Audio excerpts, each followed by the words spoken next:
The environmental advocacy group Conservation International has done a wonderful series of short videos voiced by famous actors and actresses to teach environmental awareness. They're masterfully produced. They are beautiful to watch. Julia Roberts is the voice of Mother Nature.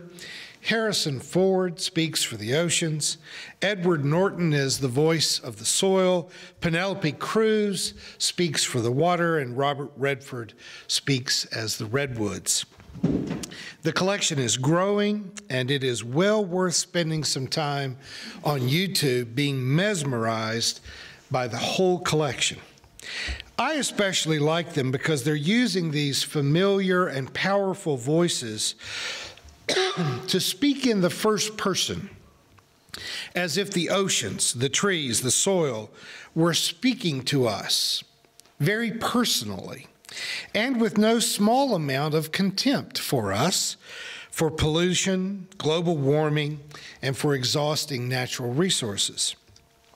Most of them assure us that the earth is eternal, but humans are mortal, and that if we wipe ourselves out through ignorant abuse of the earth, that while we may become extinct, the eternal aspects of nature will go on. The videos are powerful, informative, and they are almost voiced as if they were mini sermons delivered by ancient gods, speaking to our more primitive selves, who in antiquity, in the beginning generations of human civilization, we really did believe that the earth was a feminine goddess, and the oceans were a male deity.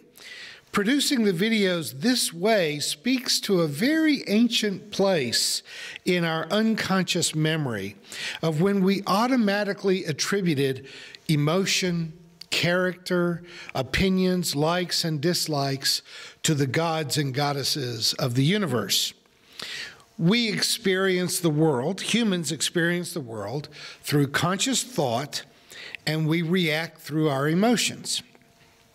Ancient people then projected this same consciousness and emotional instability to the weather, to the growing season, to fishing, the oceans themselves. They were all gods, gods who were sometimes loving, but sometimes punitive. And sometimes they were just totally capricious, psycho, nuts, unpredictable, inscrutable.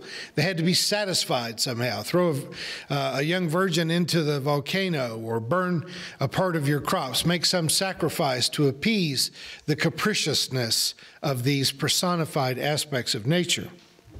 The evolution from that kind of polytheism towards the claim of monotheism in Western religions of Judaism, Christianity, and Islam was seen as a cultural evolution away from a primitive way of thinking towards a greater level of sophistication and awareness. However, if we're fair, that evolution from polytheism to monotheism really never happened. I mean, it really was an evolution into a kind of theophany of primacy, a hierarchy. While Jews and Christians and Muslims claim to only have one God, there's never been a way to make that work. If you conceive of one true God who is all-knowing, omnipresent, omniscient, who is also good and loving, then there's a whole lot of splaining to be done. And that splaining usually gets done by creating minor gods, angels and demons and other forces that account for why a good and loving God still allows for diseases, floods, droughts, earthquakes, volcanoes, and hurricanes. So all of these alleged monotheisms really fail the monotheistic litmus test because they all have layers of divine angels and demons and mini-gods who account for the darker aspects of life that we don't want to blame on the one God that we say really does love us. The movement from this ancient polytheism towards the monotheism of our time failed to actually move away from the real flaw in the primitive thinking, which was awarding consciousness and character and emotion to the universe. There were wonderful exceptions in almost every century that we can point to of great thinkers in all of the world's religions who moved past this personification of God and the universe. But sitting in pews in churches all over the land this morning, standing in mosques this past Friday, or gathered in synagogues yesterday, are millions upon millions of people who still consciously project personhood onto the earth, the oceans, the weather, and matters of personal morality. They believe that history is playing out to a script written by a self-conscious deity who allows us a certain degree of free will only to see if we are willing to not exercise our free will and to actually do God's bidding on our own. Sort of a puppet master who uses guilt and fear rather than strings. This allows people to still be invested in a rewards and punishment-based moral universe, but they still parrot the belief that everything happens for a reason, that God is in charge of history, and that everything is working out according to a divine plan. And honestly, I'm sometimes quite conflicted about saying anything about this. If this works for somebody, I often think maybe I should just leave them alone. I know that people use this imaginary world of belief to cope with things that are just too emotionally difficult for them to think about otherwise. A local pastor I know was married to a man she loved very much, but he was an alcoholic. He drank himself to death. He not only died and left her young, but he humiliated her in the process. And now she tells me that he continues to visit her in the form of the cardinals and robins that show up at her bird feeder, and that he is still visiting her and watching over her. I've been tempted to suggest that she stop putting seed in the bird feeder and see how concerned for her that he continued to be. I know that everyone here will be relieved to know that I have resisted the temptation to say that out loud. But believing in ghosts, spirits, reincarnation, it seems harmless enough if it helps people to cope with their blows, their difficult blows in life that lead them to grief and remorse. I don't like it when this willingness to suspend an orientation to reality is palmed off as religious belief. But just like it's not your place to correct every single stupid post that you see on Facebook, it's not my place to go around correcting every silly religious claim that I hear. But I can't be entirely indifferent.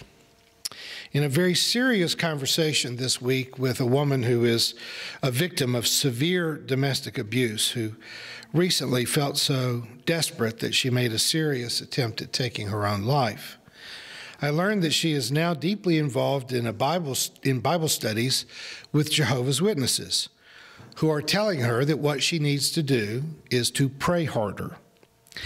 I have also given her a prescription, which is to stay on your meds, keep your appointments with your psychiatrist, stay in the domestic abuse shelter, don't have contact with your abuser, and find a job. The Witnesses' prescription is to pray, study the Bible, and join their very controlling cult-like religion. But this is the point where superstitious beliefs can get a person killed. She really is in danger. And what the Jehovah's Witnesses are doing is leading her right up to the brink of her own death. For those of us who have transitioned from traditional religious beliefs into a more progressive view of faith as a practice of ethical living, ethical thinking, it seems clear that being fully oriented to reality is preferable to any kind of self-deception in magical thinking. For progressives, faith is a matter of deeply engaging in reality, whereas much of traditional religion has to do with a deep denial of reality, an investment in an imaginary world filled with angels and demons and unseen rewards and unrelenting torture. In the New Robin Hood movie released this week, the narrative has the church in league with the corrupt sheriff of Nottingham, and the wholly despicable cardinal tells the cruel sheriff, "Fear is the greatest weapon. That is why the church created hell." Now, I'm sure they're going to get some pushback from mainstream religion over that line. But it was a bit of honesty in an otherwise fairly poorly written script that critics are now universally telling me that I did not really enjoy the movie as much as we thought we did, Dan. We walked out thinking it was a good show, but the critics evidently thought it was supposed to teach them about historical reality. Who goes to a movie titled Robin Hood thinking it should be historically accurate? Let's get some perspective here. I hope they don't go to Star Wars expecting the same thing. I'm ad-libbing, Rob, sorry. Our local Six Flags Over Jesus megachurch pastor got our little community into the national news once again by telling his thousands of congregants that yoga has demonic roots and that if you go to yoga classes, you might become possessed by a demon. My understanding is that if you go to the $25 per session stretching and exercise classes offered at James River Assembly of God, you're guaranteed to be demon-free. Ironically, while they are opposed to yoga classes, they do offer several classes in martial arts that they charge for. More than 10,000 people who attend there are evidently inoculated against lethal levels of hypocrisy. I see that, and I just feel that once again, the world is being told that the Ozarks is just one giant Darwin's waiting room where we all sit around hoping that our frontal lobe will eventually evolve. But I immediately dismissed the story because it was obviously just another attention-getting device that John Lindell uses, and no one on earth would be dumb enough to believe in demons in 2018.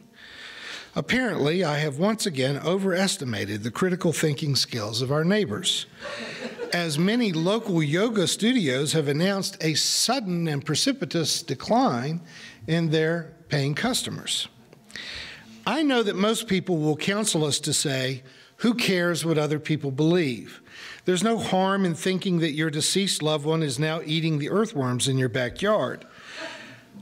But it would seem to just limber people up, limber up their connection to reality to a degree that leaves them vulnerable to being manipulated by either political or religious charlatans. More than that, saying that you believe in divine providence seems to allow people to just let themselves off the hook morally. They don't have to worry about the environment because God will take care of it. There are 300 mass shootings in the United States already this year, and each time religious professionals send their thoughts and prayers because it is ultimately all up to God. We have 500 people living on the streets in winter in this community, and most of what we get from churches is thoughts and prayers. I am unapologetically disgusted by religions rooted in just beliefs. Real religion is not about what you believe. It is about how you live. It's a bit frightening to realize how small we are as individuals, not our church, but we realize how small we are and how big the universe is. And the child within us would like to believe that there's a really big God who's a benevolent mother or father who lives in the clouds, who is in charge of everything, and that there is a big and wonderful plan, and everything is happening according to that plan, and whatever happens was supposed to happen. But folks, Harrison Ford is not really Neptune. He's just a Hollywood actor who got rich pretending to be Indiana Jones and Han Solo, both of whom never really existed. Julia Roberts is not Mother Earth, though I will never think of Mother Earth and not hear her voice again. The God of the universe, that ineffable spirit that we feel but cannot describe, is not a person as we are. who has a specific will that is governed by emotions, either anger or love. That's us. We're the ones that have emotions. We're the ones that are self-aware. If love happens, it is up to us. If meaning happens, that is up to us. If justice happens, that is up to us. It is not the natural order. There is not a divine hand that is guiding us in the direction of greater justice, more forgiveness, more peace, more compassion. That's us. We don't care about reverencing the earth because the soil is a god or the water is holy or the wind is sacred. We care about protecting the earth so that plants, animals, and people can live into the future. We're not afraid of being punished by an angry God. We're afraid that we are stupidly poisoning our grandchildren. The goal of a spiritual life is not quiet acquiescence, but a will to roll up our sleeves and keep working to make both peace and justice not religious tenets, but visible realities. And so we invite our sisters and brothers to join us in the real world where God has no hands but our hands, and no feet but our feet, because we have a lot of work yet to do.